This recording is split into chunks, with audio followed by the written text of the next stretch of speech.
Hey gang, this is Coach Dave with Dad Bod Soccer, and we're back to talk today about how to combine with your teammates to break a high press and to transition into an attack.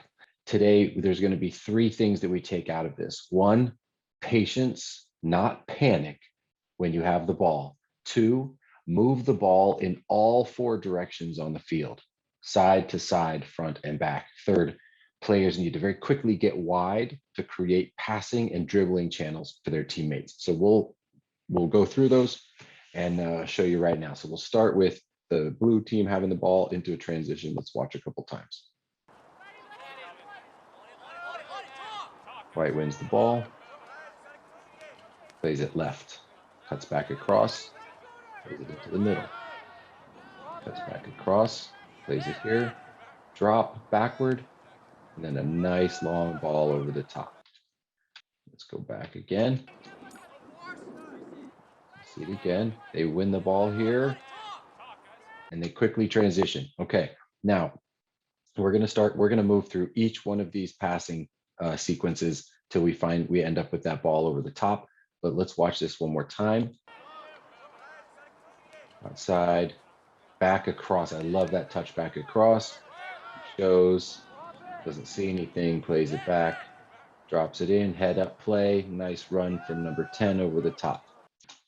Okay, now let's start here. The white team wins the ball. Okay, let's look at this player here, the supporting players. Here's a triangle. Okay, we always like to find those triangles. The problem with this triangle, you guys, is that it's only 5 yards away from each other, which makes it really easy for defenders to come and press. And you'll see in fact, these players, rather than pushing wide, they actually do the opposite and they come closer to the ball. It's understandable. It's very common at this age. But in this, let's talk about the first thing being the players, when they're on transition, they got into a good triangle, but they were a little too close to each other. Okay, so let's watch again. Okay, good ball. I like this 10 cleared out. That's fine. I love that this player's first touch was back into the middle. Let me show you why. Okay, this is open space. It's beautiful. They're under a lot of pressure. 1, 2, 3, 4, and maybe this guy, 5. So we'll call it 4 on 3 in this area, 4 against 3. This player here recognizes that this is space. He also recognizes that these defending players are all moving backwards. So he cuts back into the middle. It's brilliant, really well done, and it sets up the next couple of passes. Okay, so let's watch.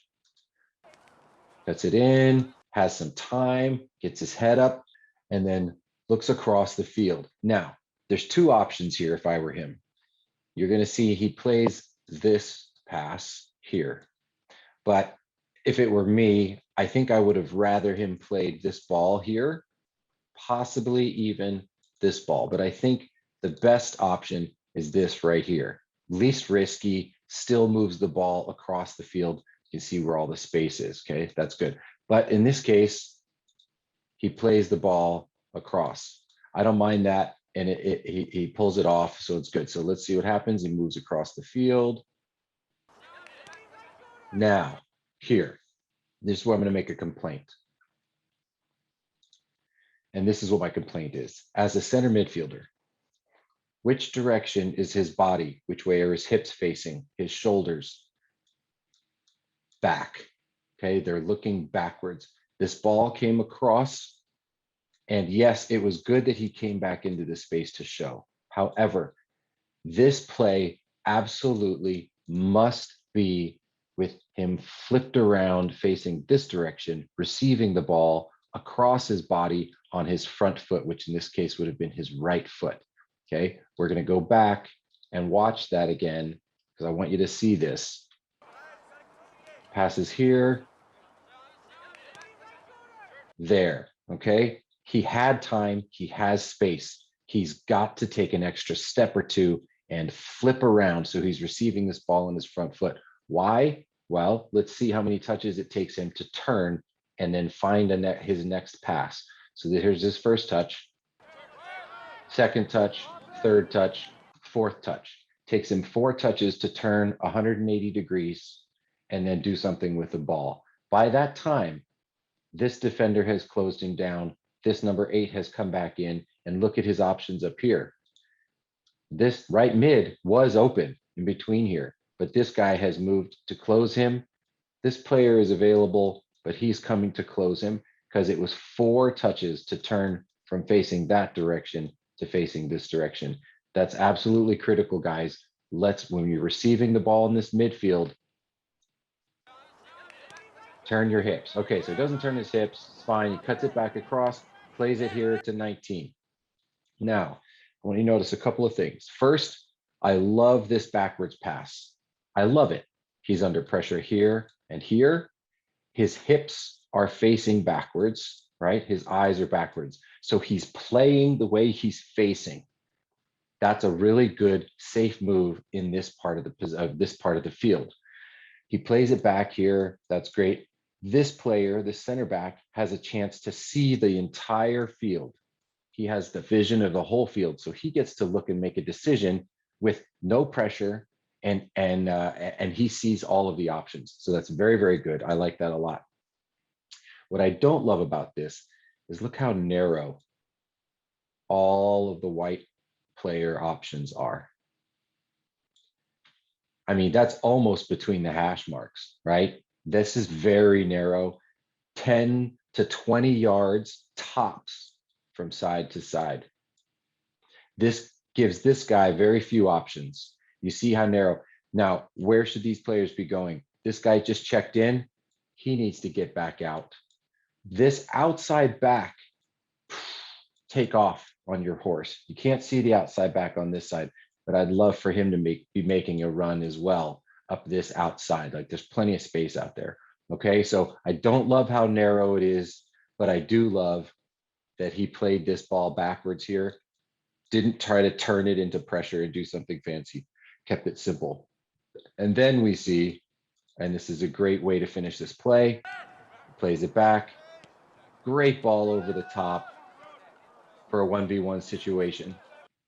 Now, what we notice is that took, let's see, 5 passes to go from their own 30-yard line into the opponent's box. 5 passes. How is that possible? Because of the principles that we're talking about. 1, they were patient. They didn't panic on the ball, right?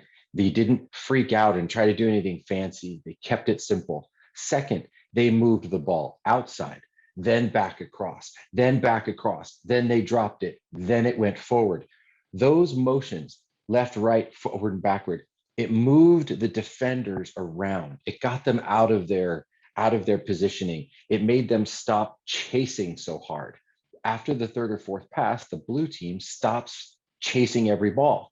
3rd, the outside backs, this is your opportunity. As soon as that ball gets dropped, as soon as it moves into the middle, you guys get wide and start making attacking runs.